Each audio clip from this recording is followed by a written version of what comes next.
illegal dancing. Pueblo Park in Summerlin. And that's what we're talking about today. I think we should get to it. Let's roll. Hey, hey. Hey, everyone. Welcome back to the Rob and Ange Real Estate Show. I'm Angela O'Hare, your favorite Las Vegas realtor. And I'm Rob Hau, the Rockstar Realtor. And we are actually doing something different today. We thought we would be nice, since the weather's starting to cool down, go take a walk at one of the parks. It's called Pueblo Park here in the Pueblo Village. Yeah, pretty close to where you live, huh? Yep. I used to live in this community for 8 years. Yeah. But I also live super close It's just by. across the way, and I'm not too far either. Yep. This is absolutely gorgeous over here, what they've done with this area, right? Yeah. I mean, it's been this way for a while. It's about a 3.5-mile trail all the way from Rampart back to the Pueblo Park, which takes you to Lake Mead. What we're showing you is actually an area where they kept it as... The natural ravine. Yeah, the natural ravine that was here. That's partially because it's easier to have flood control that way, but also because it keeps it really cool and original sort of desert landscape that it was. Right. So, and there's quite a few houses on this ravine, and there's another ravine across the way. But the houses that are on the ravine have a higher lot premium as well. I don't know if you knew that, just because they're overlooking. Yeah, so this is beautiful. I know that we've been really busy, not just with our real estate. Of course, we're slamming with that, but we do have a social life. Yeah, what's been happening with you? Well, I went out last Friday.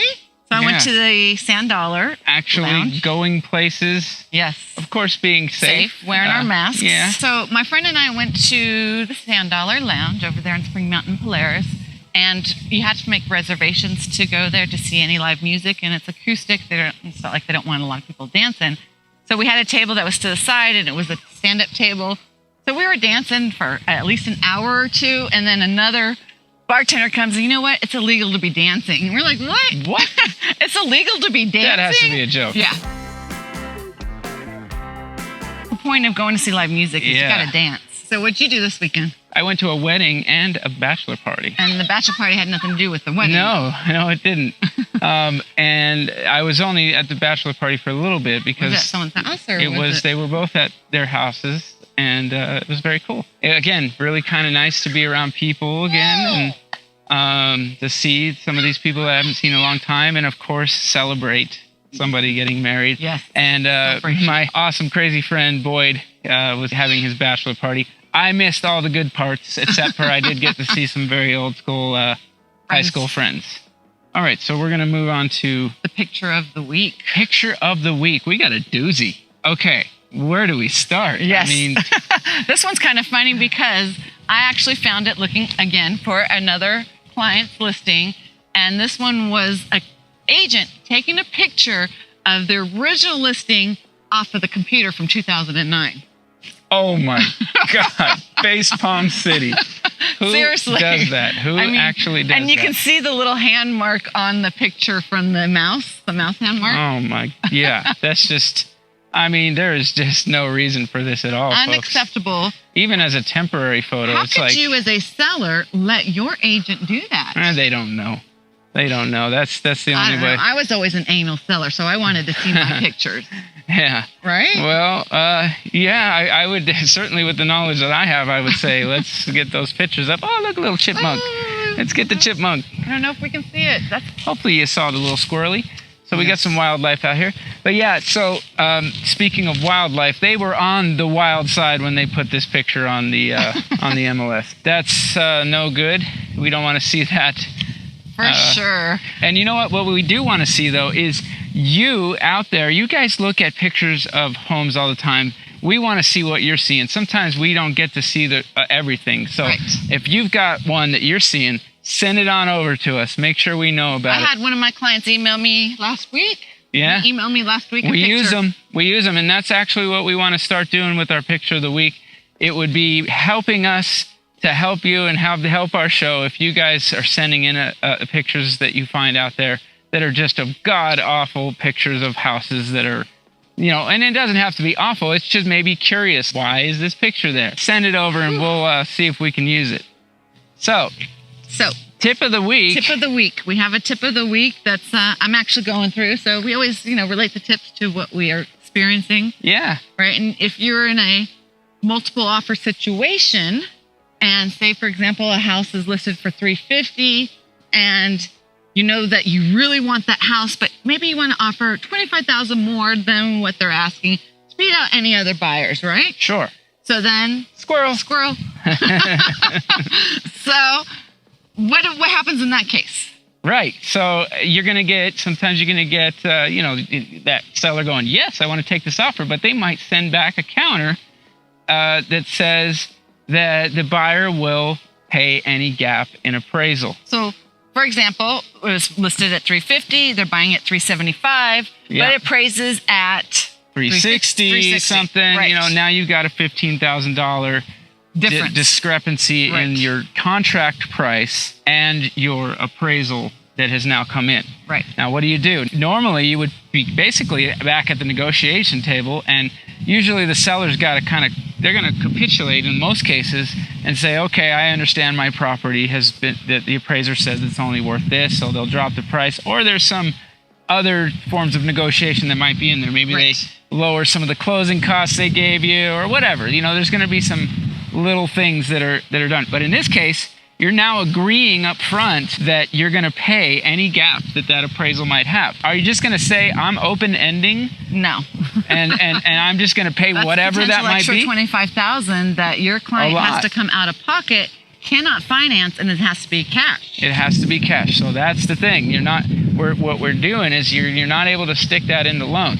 Right. So in that case, we always want to insulate our buyers, our clients. Protect our buyers. And we want to go back and say, we will do this, but cap it off. What can your buyer handle? Are they maybe $5,000 or even less, $2,500 if possible? Right. But something that is reasonable that still allows them to be able to purchase that property. So that's what you would counter back with. Maybe have a discussion with the seller's agent to have them understand.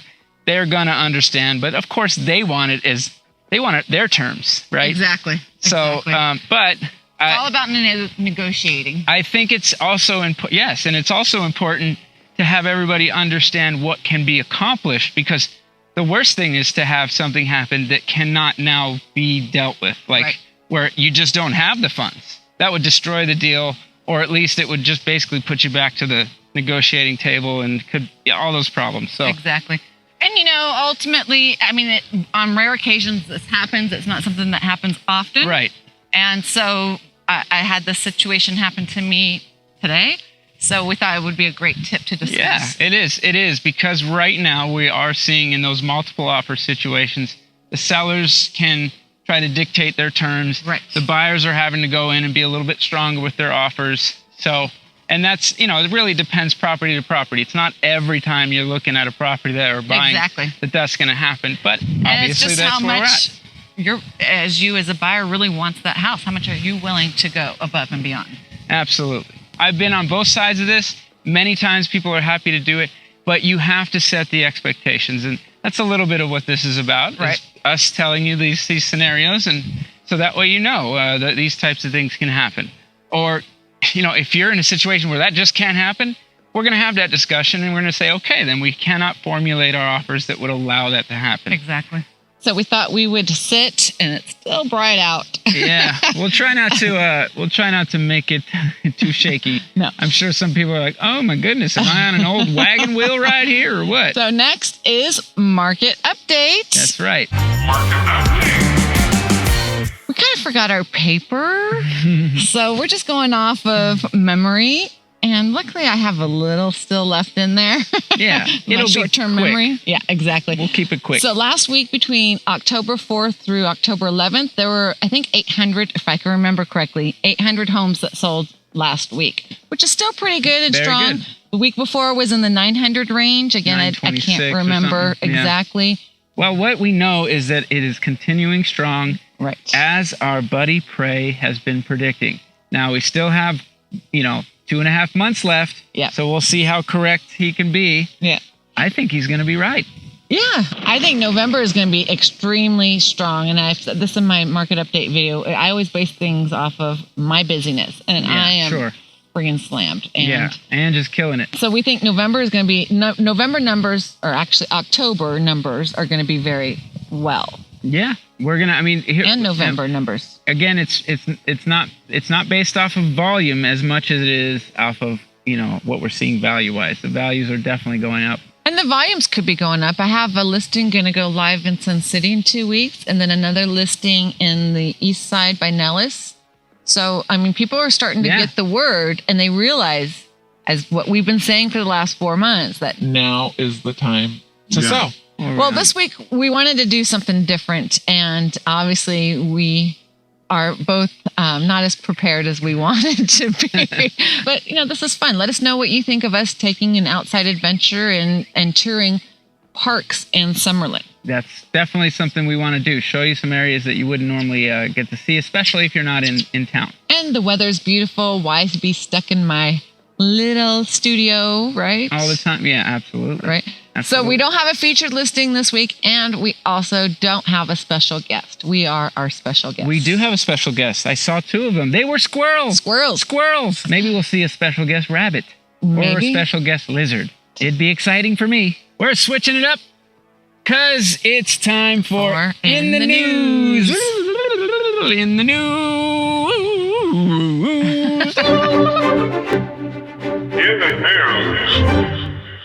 Biden has said that if he gets elected, he's going to have a program that offers $15,000 as down payment assistance or something to that effect for buyers that are looking to buy. Now, we're just going to say we don't endorse any political candidate, but we will talk about when a candidate is talking directly about real estate. We know we have down payment assistance programs that have been around, but this sounds like it's going to be a little bit more blanket availability for more people. That's what I'm going to guess. Right. But you were saying something that you kind of didn't agree with it. Like, you weren't really all for this whole $15,000 because then it gives anyone an option to buy. Yes, I'm evil. And I'm a corporate shill that doesn't want any. No. So here's the thing. The devil is in the details. So we want details about what that means. Right. Who qualifies for it? How do you qualify for the monies? Is it just blanket given out? The idea that it's just given out, like candy. I mean, everybody gets it. That actually isn't in reality something that's going to work, because the lenders are going to say, wait a minute, we got a loan on, we got to underwrite something. We have all these layers in place to protect loans and make sure they're solid. But yet you're going to say we have to take subprime purchasers into our loan portfolios. And that can be troublesome, because that is kind of a little piece of what happened back in the day. So for me, I'm still always remembering how I got into the business and how we fixed a lot of those problems.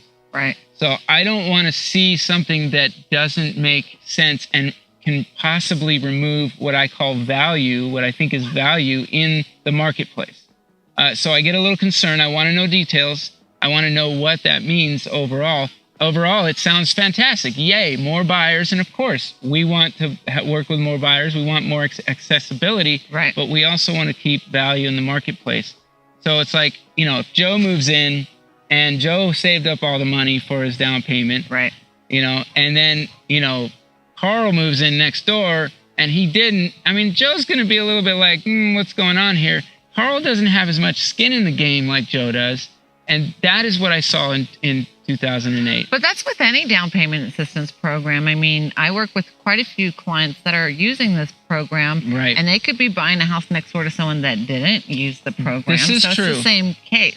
It's a little bit of that detail thing. I think that, number one, you still have to have credit minimums and things like that. You still need to go through the process of being somebody that is a good borrower to be getting the loan. Right. And there is a hit that you're taking on the interest rate. So you're paying more. Along the way, you're actually paying for that down payment in a way. Over time, the interest rates tend to be a little higher on these down payment assistance programs. You're not getting a very good deal when interest rate wise, it could when be you're more using expensive. down payment assistance. The other thing is that sometimes there's a like a caveat where you can't sell the property for a number of years.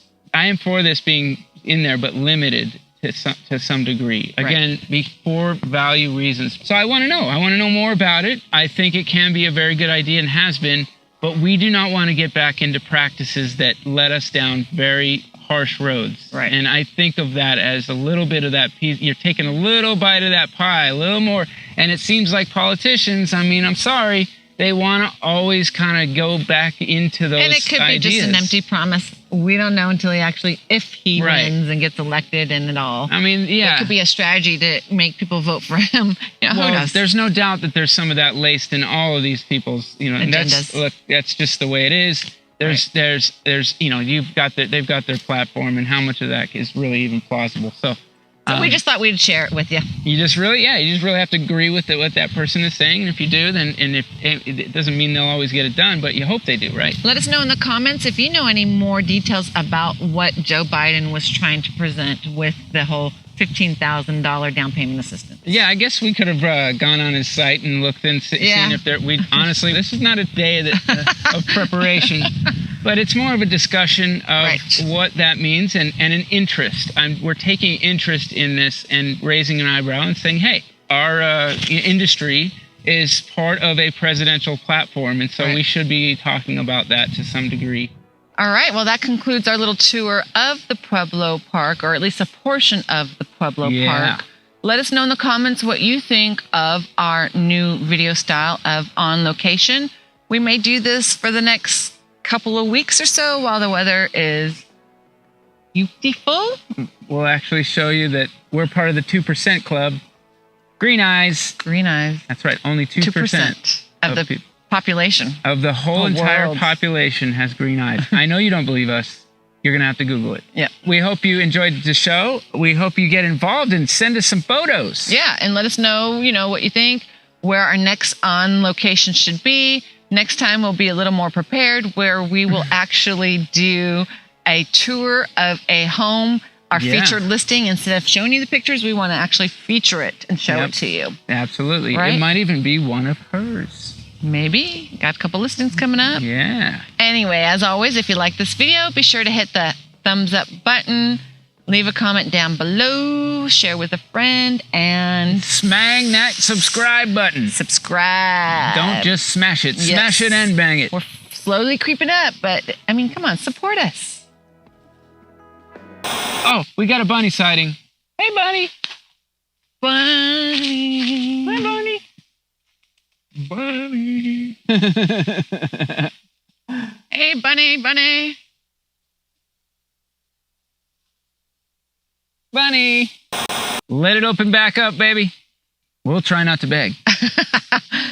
And then that's all I remember. I remember that they We'll pause for a minute. Pausing. You'll know that it was the end of the video because we were sweaty and all messed up from the sun. Thank you so much for watching. Rock on. And do it peacefully. And we'll see you on the next one.